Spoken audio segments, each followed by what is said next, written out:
ವಿಘ್ನಗಳು ಅಂತ ಅಂದರೆ ಸಾಕು, ಬೇಡ ನಮಗೆ ದೇವರ ಸಹವಾಸ ಅಂತ ಬಿಡುವವರ ಮಾತನ್ನು ಸತ್ಯ ಮಾಡಲಿಕ್ಕೆ ಯಾಕೆ ದೇವರು ಬರಬೇಕು? ಬರೋದೇ ಇಲ್ಲ. ಕೊಂದರು, ವಿಷ ಹಾಕಿದರು, ಕಲ್ಲು ಕಟ್ಟಿ ಸಮುದ್ರದೊಳಗೆ ಎಸೆದರೂ ಅಡ್ಡಿ ಇಲ್ಲ. ನಾನು ವಿಷ್ಣುವಿನ ನಾಮಸ್ಮರಣೆಯನ್ನು ಬಿಡೋದಿಲ್ಲ, ವಿಷ್ಣುವೇ ಸರ್ವೋತ್ತಮ ಅನ್ನುವ ದೃಢವಾದ ನಿರ್ಧಾರವನ್ನು ಇಟ್ಟುಕೊಂಡು ಪ್ರಹ್ಲಾದರಾಜರಂತೆ ಯಾರು ಗಟ್ಟಿಯಾದ ದೀಕ್ಷೆಯಿಂದ ನಿಲ್ತಾರೋ, ಅದನ್ನೇ ಜೀವನದಲ್ಲಿ ತಪಸ್ಸು ಅಂತ ಆಚರಣೆ ಮಾಡ್ತಾರೋ ಅಂಥವರ ಮಾತನ್ನು ಸತ್ಯ ಮಾಡುವುದಕ್ಕಾಗಿ ಇವತ್ತಿಗಾದರೂ ದೇವರ ಕಂಬದಿಂದ ಬರ್ತಾನೆ. ಸತ್ಯಂ ವಿಧಾತುಂ ನಿಜಭೃತ್ಯ ಭಾಷಿತಂ ವ್ಯಾಪ್ತಿಂಚ ಭೂತೇಶು ಅಖಿಲೇಶು ಚಾತ್ಮನಃ. ದೇವರು ಸರ್ವತ್ರ ವ್ಯಾಪ್ತನಾದವನು. ಋಷಭನಾಮಕ ಪರಮಾತ್ಮ ಯಾವುದನ್ನು ಉಪದೇಶ ಮಾಡಿದ ಆ ಉಪದೇಶದ ಪರಿಪೂರ್ಣವಾದ ಫಲಿತಾಂಶವನ್ನು ಪ್ರಹ್ಲಾದರಾಜರ ಜೀವನದಲ್ಲಿ ನಾವು ಕಾಣ್ತೇವೆ. ಗುರುರ್ನ ಸಸ್ಯಾತ್, ಸ್ವಜನೋ ನ ಸಸ್ಯಾತ್, ಪಿತಾ ನ ಸಸ್ಯಾತ್, ಜನನೀ ನ ಸಸ್ಯಾತ್, ದೈವಂ ನ ತತ್ಸ್ಯಾತ್, ನ ಪತಿಶ್ಚ ಸಸ್ಯಾತ್, ನಮೋಚಯೇದ್ಯ ಸಮುಪೇತ ಮೃತ್ಯುಂ.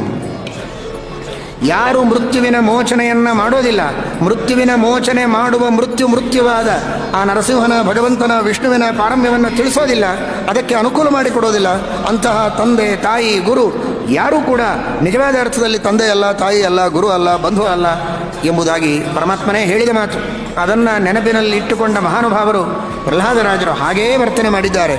ಯಾರ ಒಳ್ಳೆ ಮಾತು ಹೇಳಿದರೆ ಯಾರು ಹೇಳಿದರೂ ಕೇಳುತ್ತಾರೆ, ಆದರೆ ಧರ್ಮಕ್ಕೆ, ಶಾಸ್ತ್ರಕ್ಕೆ ವಿರುದ್ಧವಾಗಿ ಹೇಳಿದಾಗ ಅದನ್ನು ಕೇಳದಂತೆ ದೃಢವಾದ ಭಕ್ತಿ ವಿಶ್ವಾಸಗಳಿಂದ ದೇವರೇ ಸರ್ವೋತ್ತಮ ಅನ್ನುವುದನ್ನು ಸ್ಥಾಪನೆ ಮಾಡಿದರಲ್ಲ, ಅದಕ್ಕಾಗಿ ಭಗವಂತ ಅವರಿಗಾಗಿ ಪ್ರಕಟನಾದ.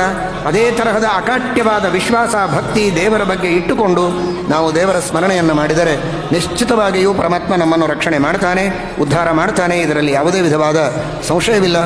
చూడండి, ధ్యానం అంటే కళ్ళు మూసి కూర్చుంటే అది ధ్యానం కాదు. శాస్త్రాధ్యయనంతో భగవంతుని పట్ల మొదటిగా సరి అయిన విషయాన్ని తెలుసుకోవాలి, మాహాత్మ్యాన్ని అర్థం చేసుకోవాలి. చేసుకున్న తర్వాత దృఢం చేసుకోవాలి.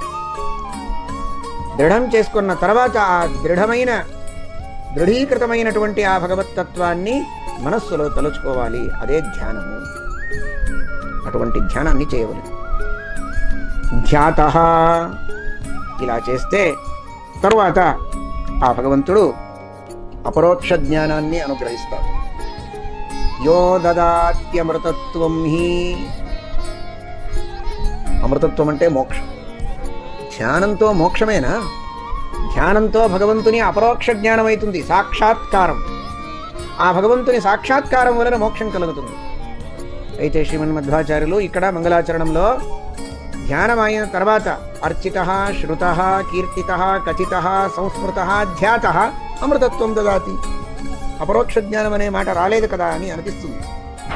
వ్యాఖ్యానకారులు అంటారు, అమృతత్వమే రెండు రకాలుగా, ఒకటి జీవన్ముక్తత్వం, ఇంకొకటి ముఖ్యమైనటువంటి ముక్తత్వం.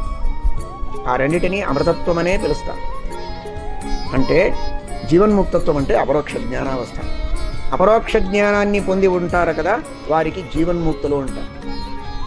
వారు ఇంకా మోక్ష సుఖాన్ని అనుభవించడానికి మొదలుపెట్టలేదు. అపరోక్ష జ్ఞానం అయి ఉంటుంది, ప్రారబ్ధ కర్మాన్ని భోగిస్తూ ఉంటారు. ఆ అవస్థకు జీవన్ముక్త్యవస్థ అంటారు. యో దదాతి అమృతత్వం హి. ధ్యానం తర్వాత ఆ భగవంతుడు మొదటిగా మనకు అపరోక్ష జ్ఞానాన్ని కటాక్షిస్తాడు, ఆ జీవన్ముక్త్యవస్థని కటాక్షిస్తాడు. తర్వాత యో దదాతి అమృతత్వం హి, ముఖ్యమైనటువంటి ఆ మోక్షాన్ని, పరమసుఖాన్ని ఆ భగవంతుడు మనకు అనుగ్రహిస్తాడు. ఇలా ఒక క్రమాన మనకు ఆ భగవంతుడు సాధనములను చేయించి ఆ సాధనానుసారంగా మోక్షాన్ని అనుగ్రహిస్తాడు. అటువంటి భగవంతుడు మమ్మల్ని రక్షించుగాక. సమాం రక్షతు కేశవః అని శ్రీమన్మధ్వాచార్యులు ఇక్కడ ప్రార్థన చేస్తున్నారు.